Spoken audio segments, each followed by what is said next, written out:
This is the story of a man named Stanley. Stanley worked for a company in a big building where he was employee number 427. Employee number 427's job was simple.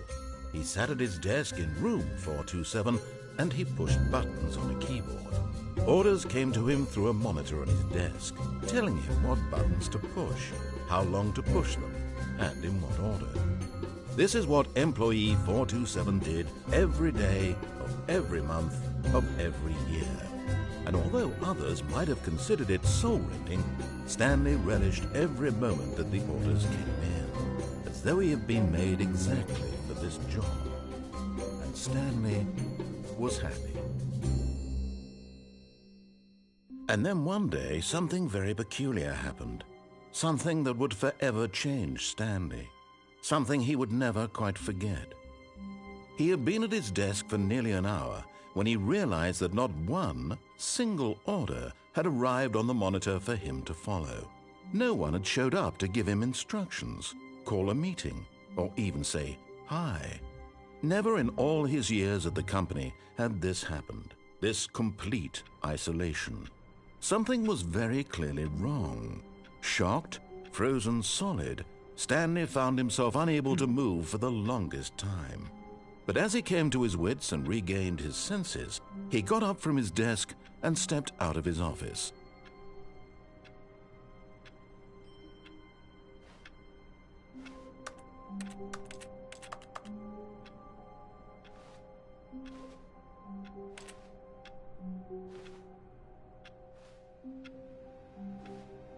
All of his co-workers were gone. What could it mean? Stanley decided to go to the meeting room. Perhaps he had simply missed a memo. No matter how hard Stanley looked, he couldn't find a trace of his co-workers.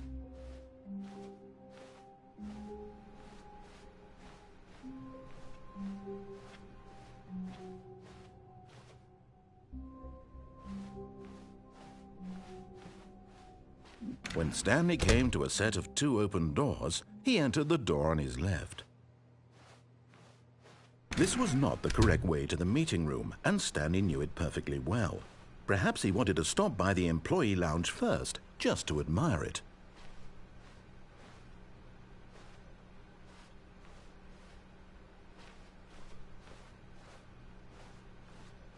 Ah, yes, truly a room worth admiring. It had really been worth the detour after all, just to spend a few moments here in this immaculate. But eager to get back to business, Stanley took the first open door on his left.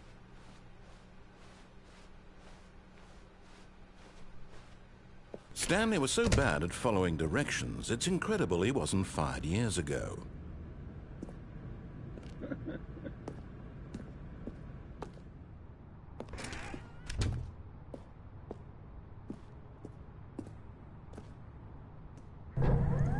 Look, Stanley, I think perhaps we've gotten off on the wrong foot here.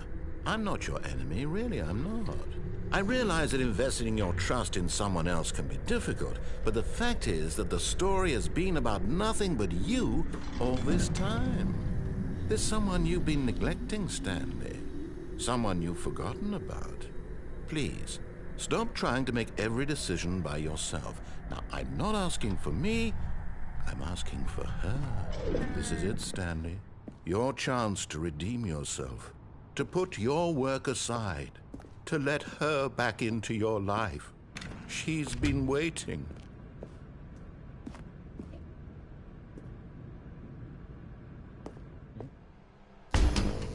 Yeah? That's her, Stanley. You need to be the one to do this. To reach out to her. If you can truly place your faith in another, then pick up the phone.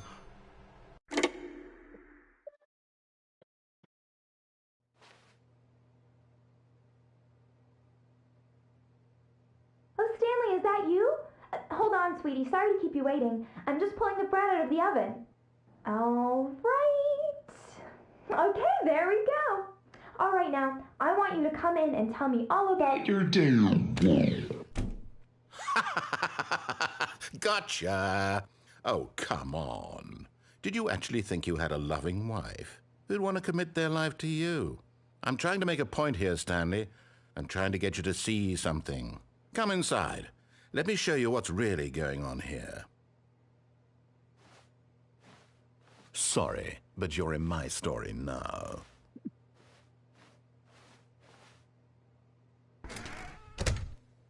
This is a very sad story about the death of a man named Stanley.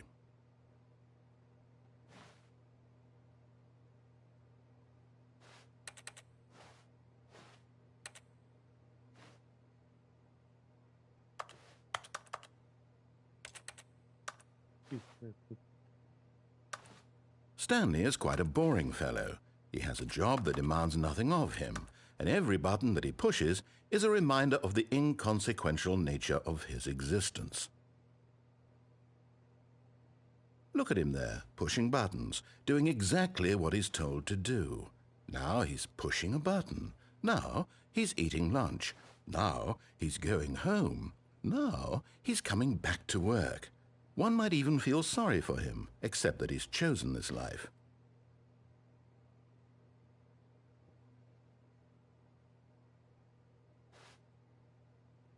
But in his mind, in his mind he can go on fantastic adventures. From behind his desk, Stanley dreamed of wild expeditions into the unknown, fantastic discoveries of new lands. It was wonderful, and each day that he returned to work was a reminder that none of it would ever happen to him. And so he began to fantasize about his own job. First, he imagined that one day while at work, he stepped up from his desk to realize that all of his co-workers, his boss, everyone in the building had suddenly vanished off the face of the earth. The thought excited him terribly. So he went further. He imagined that he came to 2 open doors and that he could go through either. At last, choice. It barely even mattered what lay behind each door. The mere thought that his decisions would mean something was almost too wonderful to behold. As he wandered through this fantasy world, he began to fill it with many possible paths and destinations. Down one path lay an enormous round room with monitors and mind controls. And down another was a yellow line that weaved in many directions. And down another was a game with a baby. And he called it the Stanley Parable.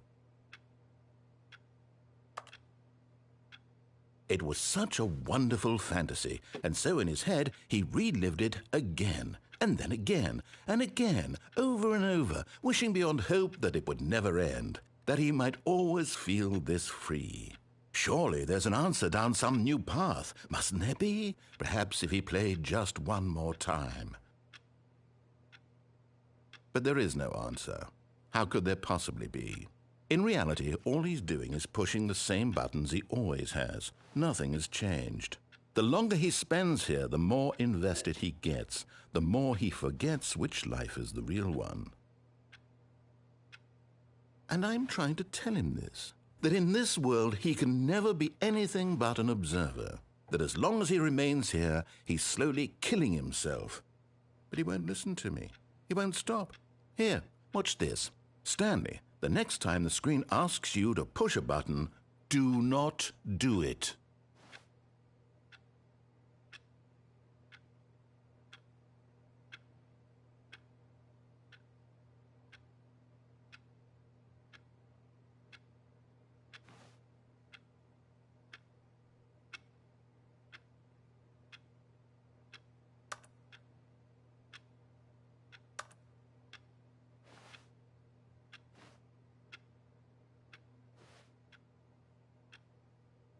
You see?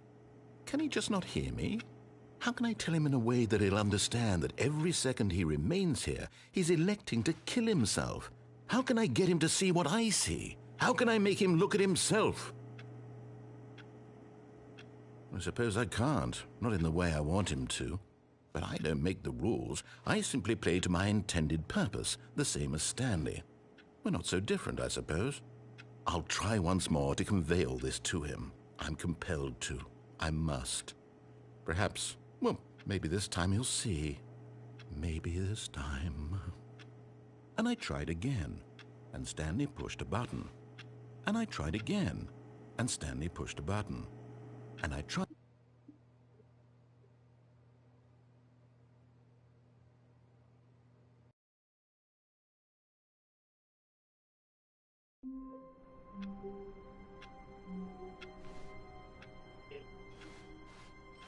All of his co-workers were gone. What could it mean?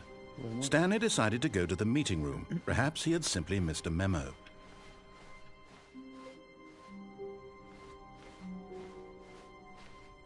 When Stanley came to a set of 2 open doors, he entered the door on his left.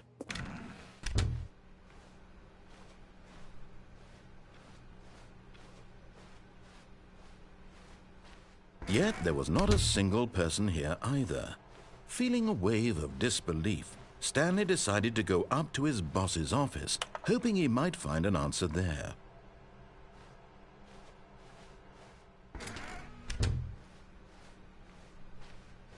Coming to a staircase, Stanley walked upstairs to his boss's office.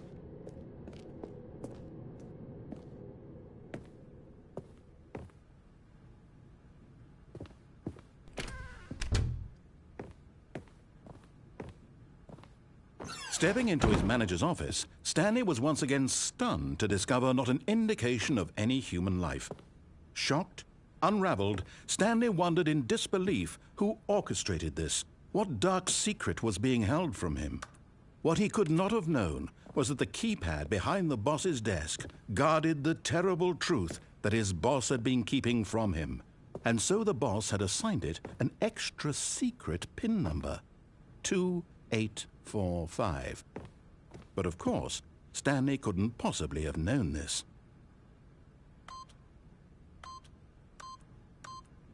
Yet incredibly, by simply pushing random buttons on the keypad, Stanley happened to input the correct code by sheer luck. Amazing. He stepped into the newly opened passageway.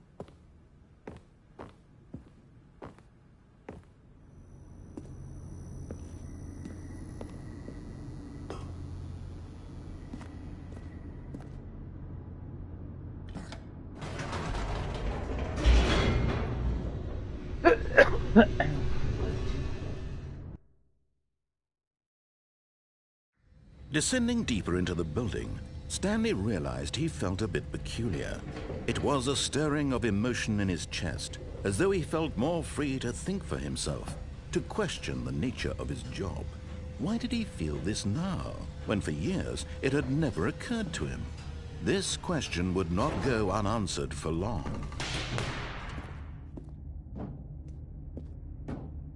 Stanley walked straight ahead through the large door that read Mind Control Facility.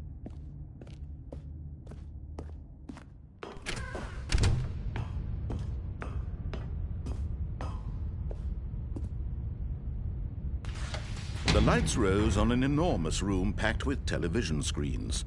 What horrible secret did this place hold? Stanley thought to himself. Did he have the strength to find out?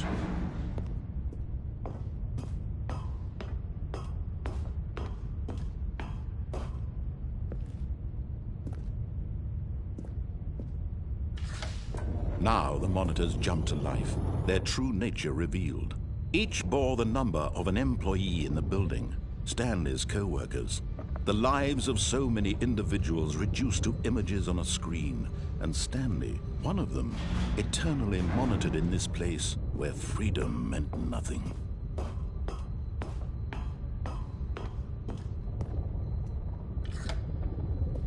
This mind control facility, it was too horrible to believe. It couldn't be true. Had Stanley really been under someone's control all this time? Was this the only reason he was happy with his boring job? That his emotions had been manipulated to accept it blindly?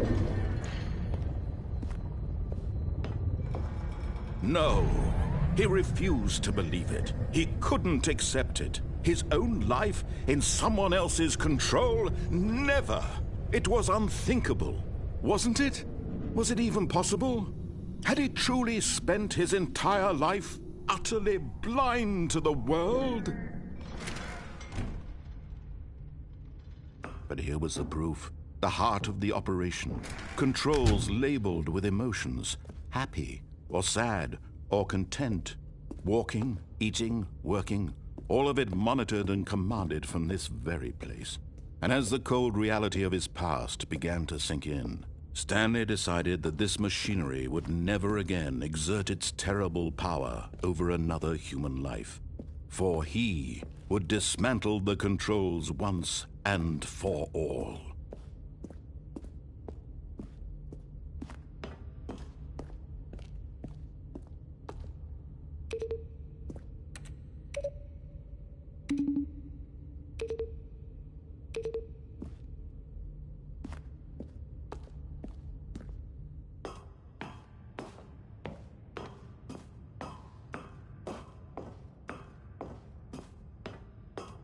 And when at last he found the source of the room's power, he knew it was his duty, his obligation, to put an end to this horrible place and to everything it stood for.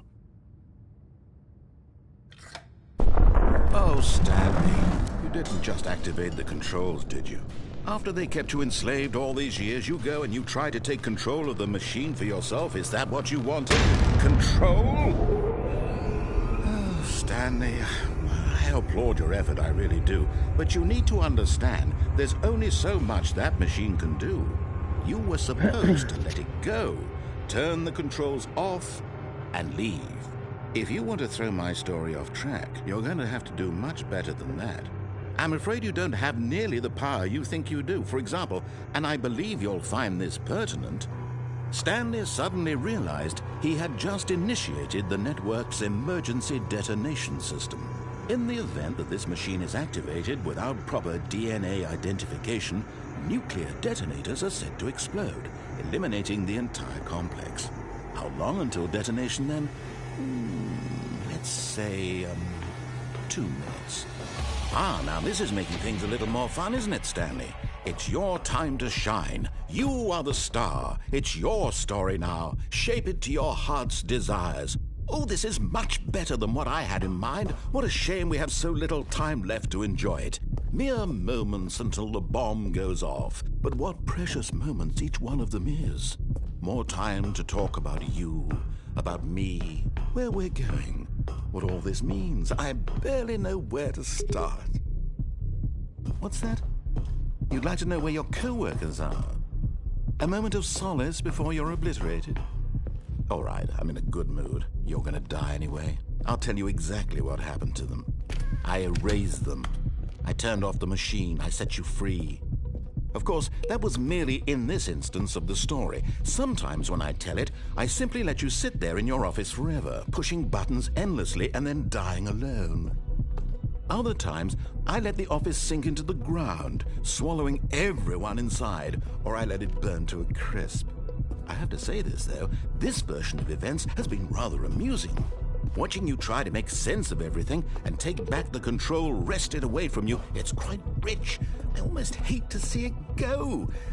But I'm sure whatever I come up with on the next go-around will be even better. My goodness, only 34 seconds left. But I'm enjoying this so much. You know what? To hell with it. I'm going to put some extra time on the clock, why not? These are precious additional seconds, Stanley. Time doesn't grow on trees. Oh dear me, what's the matter, Stanley? Is it that you have no idea where you're going or what you're supposed to be doing right now? Or did you just assume when you saw that timer that something in this room was capable of turning it off? I mean, look at you. Running from button to button, screen to screen, clicking on every little thing in this room. These numbered buttons, no, these colored ones. Or maybe this big red button, or this door. Everything, anything, something here will save me. Why would you think that, Stanley? That this video game can be beaten? Won? Solved? Do you have any idea what your purpose in this place is?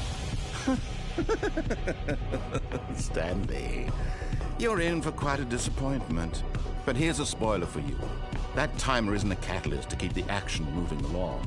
It's just seconds ticking away to your death. You're only still playing instead of watching a cutscene because I want to watch you for every moment that you're powerless. To see you made humble. This is not a challenge. It's a tragedy. You wanted to control this world, that's fine. but I'm going to destroy it first, so you can't. Take a look at the clock, Stanley. That's 30 seconds you have left to struggle.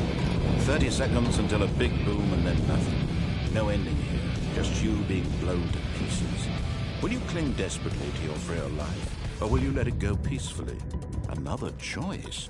Make it count, or don't. It's all the same to me, all a part of the joke. And believe me, I will be laughing at every second of your inevitable life from the moment we fade in until the moment I say, happily ever after.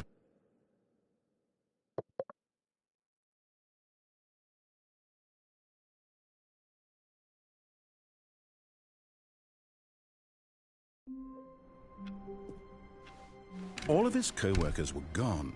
What could it mean? Stanley decided to go to the meeting room. Perhaps he had simply missed a memo.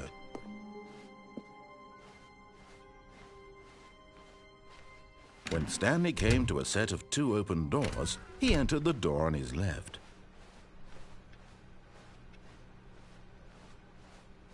Yet there was not a single person here either. Feeling a wave of disbelief, Stanley decided to go up to his boss. Coming to a staircase, Stanley walked upstairs to his boss's office. But Stanley just couldn't do it. He considered the possibility of facing his boss. Admitting he had left his post during work hours, he might be fired for that. And in such a competitive economy, why had he taken that risk?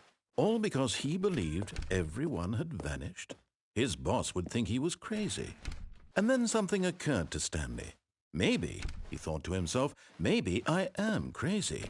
All of my co-workers blinking mysteriously out of existence in a single moment for no reason at all? None of it made any logical sense. And as Stanley pondered this, he began to make other strange observations. For example, why couldn't he see his feet when he looked down? Why did doors close automatically behind him wherever he went? And for that matter, these rooms were starting to look pretty familiar. Were they simply repeating?